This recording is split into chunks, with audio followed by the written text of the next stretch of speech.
Assalamualaikum warahmatullahi wabarakatuh. Alhamdulillah, pada hari ini saya telah menerima pembantu rumah yang bernama Anteng dari Jawa Tengah. Saya ingin memberi sedikit penjelasan tentang proses yang telah saya lalui bersama Al-Ma'ruf ni.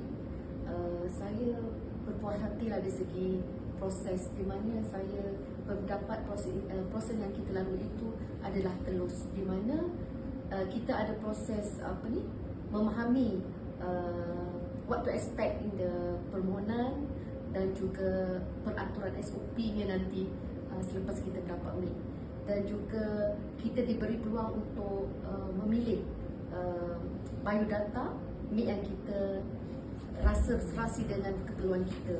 Dan juga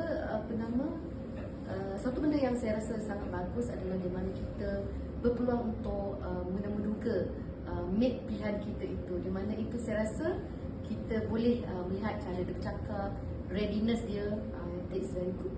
Dan what's important now is the next process is to see whether dia adalah seorang MIK yang berkualiti ke tidak, because we understand that in Indonesia MIK itu telah pun sebesikit telah dilatih.